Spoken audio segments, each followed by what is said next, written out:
Šiandien laidoje sugrįšime į vasarą, į Klaipėdoje vykusias Lietuvos jaunimo dienas.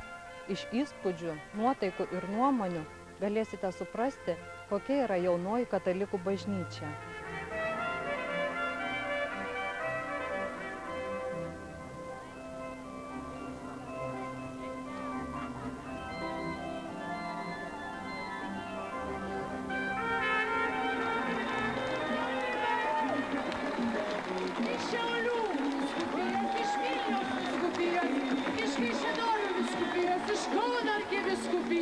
Iš Telšių vyskupijos, iš Panevėžio vyskupijos ir iš, praleidau kažką tai, bet visi važiuoja, nes atvažiavo čia, kad pabūtų su jumis, pabūtų su mumis, pabūtų ir dalyvautų Lietuvos jaunimo dienose. Kieno čia buvo idėja važiuoti su dviračiais į jaunimo dienas? Kartu su Vilniaus arkivyskupijos jaunimo dienomis, kurios vyko rugsėjo mėnesį, buvo dviratininkų ekipa, kuri važiavo iš Aušros vartų į Trakus. Ir vienas dviratininkas, entuziastas, sugalvojo, kad reiktų padaryti tokį žygį dviračiais ir važiuoti į Klaipėdą, į Lietuvos jaunimo dienas.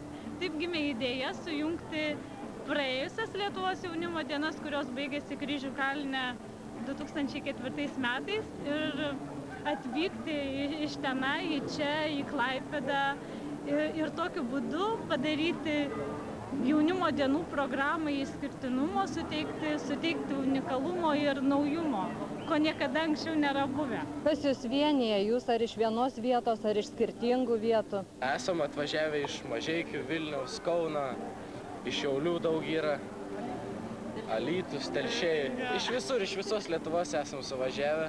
Toksai aktyvus jaunimas ir važiuojam. Ne vien jaunimas, aišku. Mus vienyje tai, kad mes esam tikinti žmonės. Ir turime dviračius. Ir gyvenam Lietuvoj.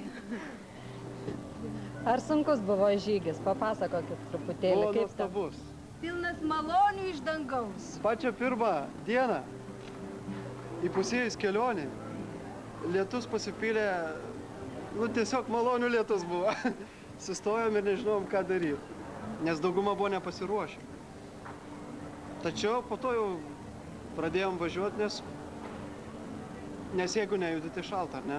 Ir taip viso laiką. Lietus, vėjas. Arba viena, arba kita, arba kartu viskas. Ir dar kalnelių, tai žinokit, buvo ką veikti. Tai jūs čia per kiek dienų, kiek kilometrų? Maždaug 3 pilnos dienos ir 2 pusdieniai. Ir nuvažiavom 230 km, ne? 230 km. O bendravot važiuodami su kažkuo, ar taip tiesiai jau?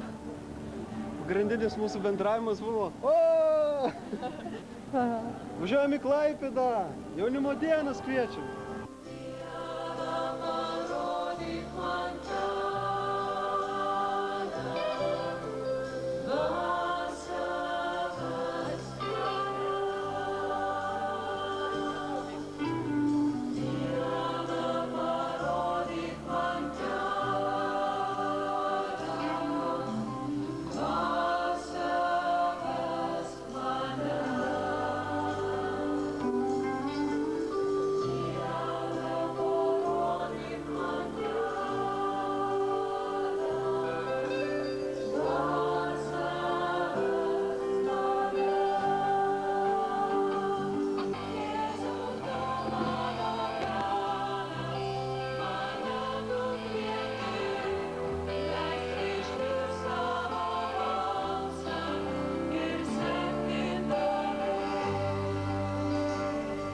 Šios jaunimo dienos tai ypatingos, galbūt pradėčiau nuo to, kad turėjo savo globėją.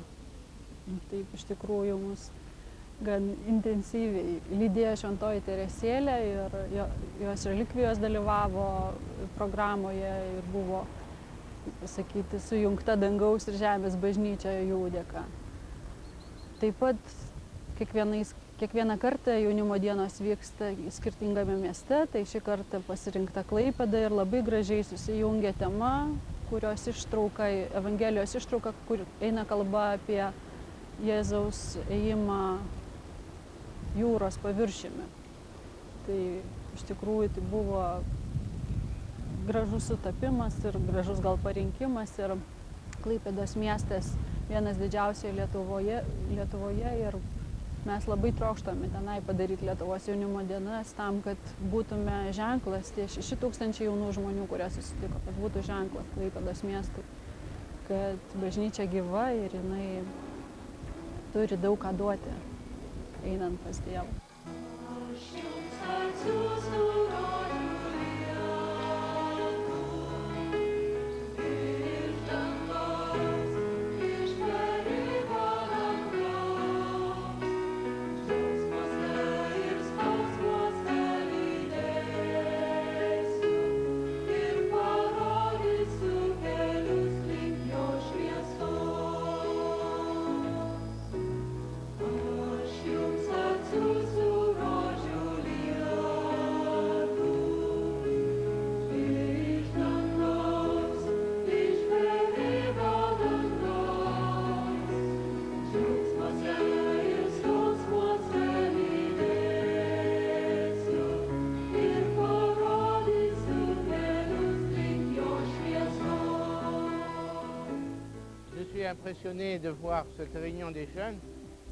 Įdomu stebėti, kad jaunimo dienos čia Lietuvoje yra labai panašios į jaunimo dienas kitose šalyse.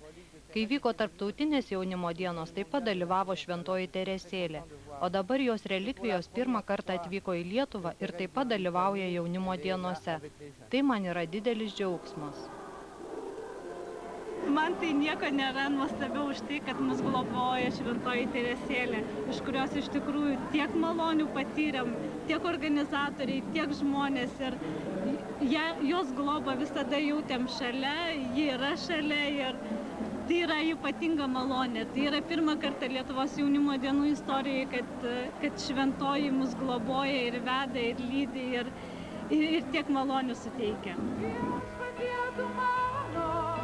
Paveldėtas turtas, viešpatie tu mano, paveldėtas turtas, viešpatie tu mano, paveldėtas turtas, viešpatie tu mano, paveldėtas turtas, viešpatie tu mano, paveldėtas turtas, viešpatie tu mano, paveldėtas turtas, viešpatie tu mano, paveldėtas turtas, viešpatie tu mano, paveldėtas turtas.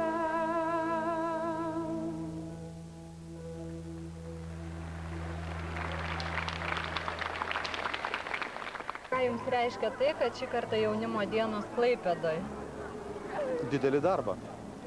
Seniai jau prasidėjo tas darbas. Visas darbas prieš 1,5 metų prasidėjo, kai mes pradėjome organizuoti, galvoti, derinti, ieškoti, kas galės padėti, kas galės atlikti vienas ar kitas pareigas, funkcijas, kad viskas tikrai būtų sklandžiai, kai atvyks tas didelis pulkas jaunų žmonių, kuriuos šiandien ir matom čia. Ir kaip vyksta viskas, koks įspūdis jums? Kol kas rodos labai viskas sklandžiai, viskas labai gerai, netgi lietus padeda. Jeigu baigės renginys, niekas nepasilieka nakvoti, čia visi vyksta į mokyklas.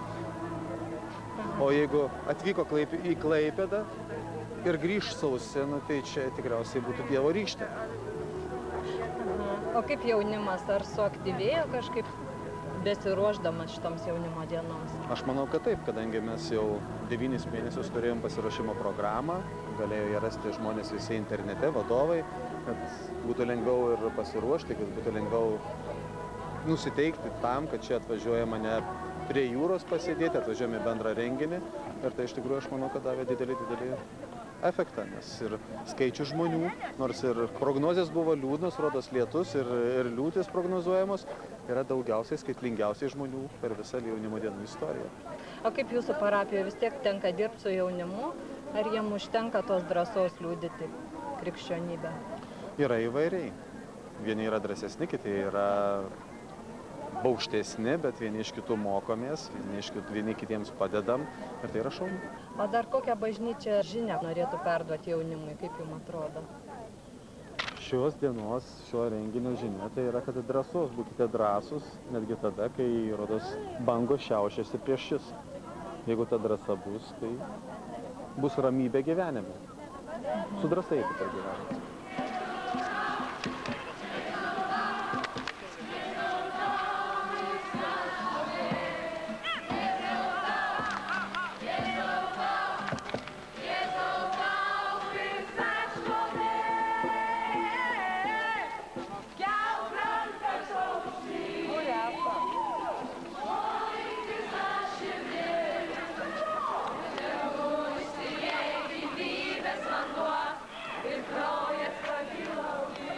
Kuo ypatingos yra šios jaunimo dienos?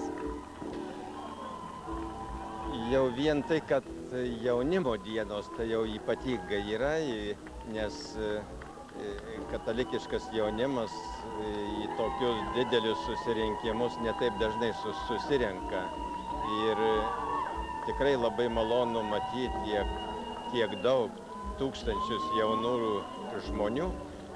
Manau, kad jiems visiems paliks neišdildomą įspūdį, kadangi dabartiniai visuomeniai katalikiškas jaunimas, jis dažnai jaučias toks, tarsi nelabai matomas ir kartais jam būna nelengva būti savimi, o čia, kai susirenka to tiek daug, manau, šitos dienos visiems paliks neišdildomą įspūdį, toks suvokimas, kad iš tikrųjų esu ne vienas, mūsų yra daug ir mūsų visus jungia Jėzus Kristus.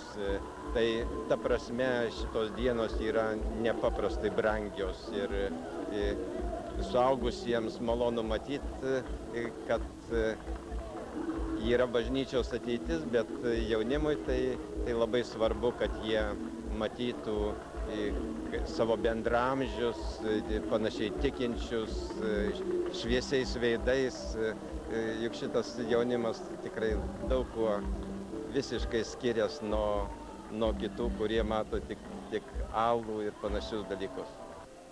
Iš kur jūs esat? Iš Vilniaus.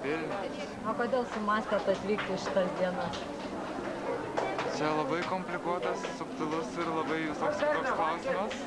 Mes iš tikrųjų sumastėm atvykti dėl to, kad čia bent aš tai dirbu netoli. Tai va, o šiaip tai... važiavo ir sako, kad čia labai nuostabu. Aš čia dar nebūčiau. O kuo traukia toks jaunimas krikščioniškas? Jūs patys esat katalikai, galite tai pasakyti? Jo, mes galim pasakyti, mes esam katalikai ir mes tikim ir mes nesigėdėjom, kad tikim ir mes puikus. O esat tokie drąsūs ir mokykloje, savo aplinkoje, pavyzdžiui? Aš tai mokinuosi Jėzuitų gimnazijoje, tai labai tenai puiku ir labai draugiška. Aš nežinau, mes tai tarpusavį tiesiog nekalbam apie tai, bet tai yra savaime suprantama, kiekvienas kažkaip priima tiesiog. Juk nebūtina pritapti prie kitų, kad tikėti į Dievą ir būti, ta prasme, suprantat. Ir kokie čia įspūdžiai pirmieji iš šios dienos? Kas patiko, kas gal nelabai? Viskas patiko. Viskas iš tikrųjų taip. Labai ramu, labai atsipalaidavo. Ir labai vis tiek kitaip negu nėra jokio tenai alkoholio ir taip toliau, kad jokių girtų kūnų. Jo, nes kai būna renginiai Vilniui, pavyzdžiui, tai būna labai daug girto jaunimo. Ir taip kažkaip čia taip ramu gerai.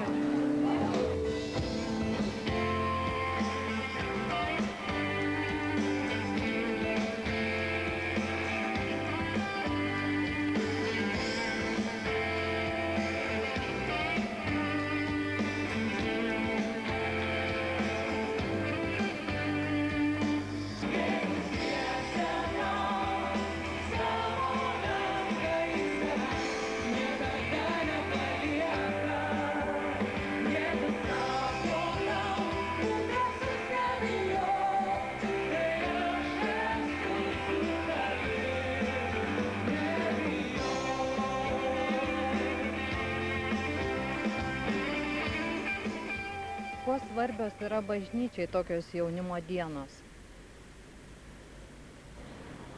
Svarbios tuo, kad bažnyčia įsipareigoja suruošti tas jaunimo dienas.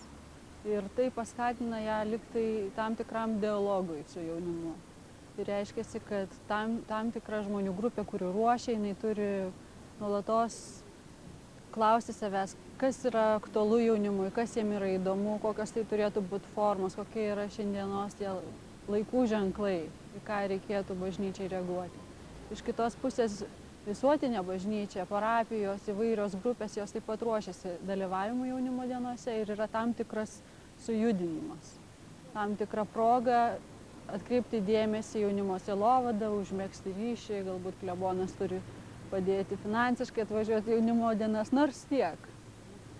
Ir iš tikrųjų tai yra proga visiems susitikti. Tai yra pagrindinis šių jaunimo susitikimų tikslas, kad susitikti kartu ir kad kartu visiems prisiminti, kad esame Kristaus mokiniai, sustiprintą savo tikėjimą ir vėl paskleisti į savo gyvenamąsias vietas tą tikėjimą skleisti.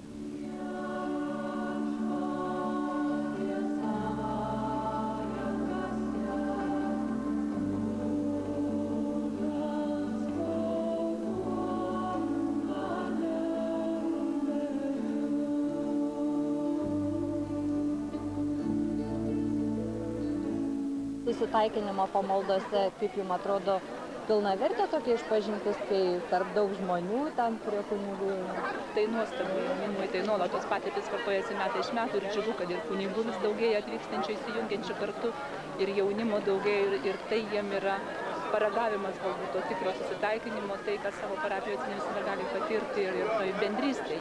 Jeigu eina vienas, du parapijoje, tai jiem nedrąsu, o kai išeina visa minia, tiesiog vieni kitus paskatina ir paskui jie išgyvena tą džiaugsmą, tą liūdėjimą. Ir tai tikrai susitaikinimas nėra kažkas sunku, bet tai yra tikrai džiugu, toj bendruomenėje išgyventa džiaugsmą. Ir vakar tą labai jautėm. Mūsų jaunimas, čia mažesni, bet tai yra daug vyresnių, kuriems labai džiugu buvo.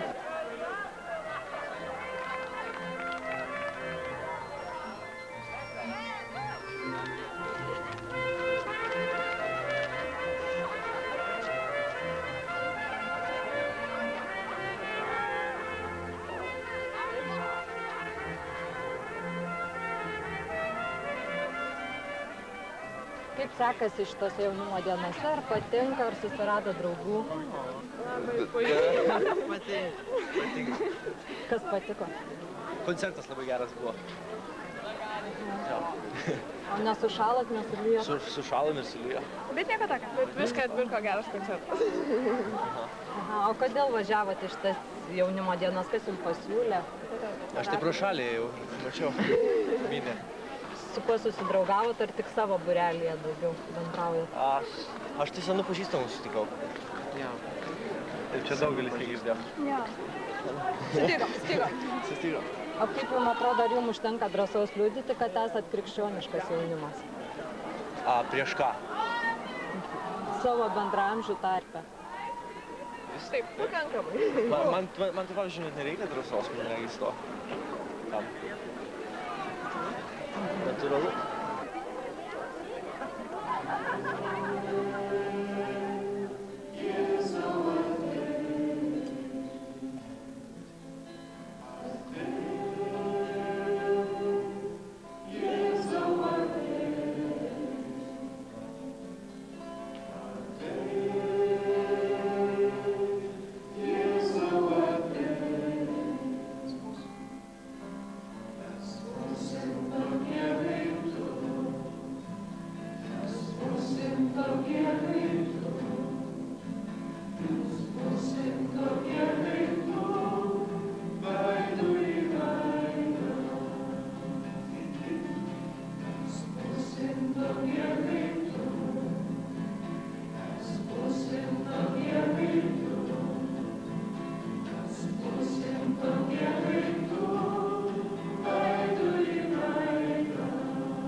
šitas jaunimo susirinkimas pasirinko šūkiu drąsos. Bažnyčia nori jaunimą padrąsinti, kad jis dabartiniai visuomeniai nebijotų pasirodyti tuo, kuo jis yra, kad nebijotų išpažinti Jėzų Kristų, kad nebijotų su juo eiti per gyvenimą. Tai bažnyčios, manau, pagrindinis siekinys, ypač per šį jaunimo susirinkimą, padrąsinti jaunimą tikinti į Jėzų Kristų, kad jis visur, ir mokykloje, ir universitete, ir paskui pabaigęs studijas, kad būtų drąsus krikščionis, drąsus savo tikėjimo liudytojas. O jums tenka kasdienybėje pabendrauti su jaunimu? Tenka, kaip ir visos vyskupijos, turim jaunimo centrą, tai ir per jį su jaunimu susitinkam, paskui universitete, bendro lavinimo mokyklose, tai turim katalikiškų mokyklų ir ne vieną, taip kad su jais tikrai susidurti pastoviai tenka. Ir yra ko pasidžiaugti? Nebejotinai. Gal dabartinė žiniasklaida daugiau rodo jaunimą, kuris klysta, o tas, kuris toks pozityvus, apie jį per mažai rašo. Bet tikrai turim labai šaunaus jaunimo. Aš kartais pasižiūriu ir pavydžiu. Atrodo, kad mes, kai jauni buvom, tai mažiau ir žinojom, mažiau buvo galimybių. Suprantama, buvo tokie laikai. Šiandien turbūt turim labai Dievui dėkoti už laisvę ir už visas atsivėrusias galimybės.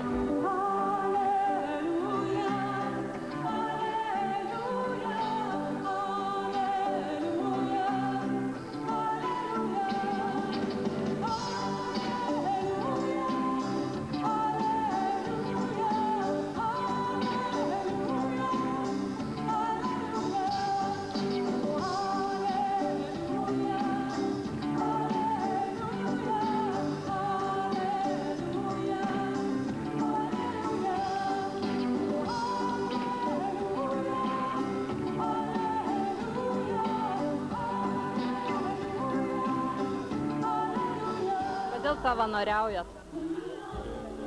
Savanoriauti yra jėga. Jūs girdėjot kada nors, kaip visi gėda bendrą giesmę ir vienu metu sustoja atsikvėpti oro. Vienas mano draugas sakė, kad tai fantastiška, nors tai kartojasi. Vien dėl to jau verta būti savanoriu. Ir čia dėl jo viskas. O nepervargot labai? Sunku buvo per šitas jaunimo dienas? Kaip pasakyti, šauni kompanija iš tikrųjų buvo ir to pervargimo tokio nesijautė. Viską nuėmė tas bendravimas, šypsenos šiltos visų. Klaipėdiečiai visi iš tikrųjų buvo ne tai, kad sužavėti, bet nustebinti. Ir, sakysim, toks elementarus dalykas, moteris, kuri savanoriams organizavo maitinimą, jinai pačioj pabaigoje neturėjo žodžių, bet iš tikrųjų savo susijaudinimo išreiškė, kad aš niekada nemačiau dar tokių žmonių, nesutikau savo gyvenime.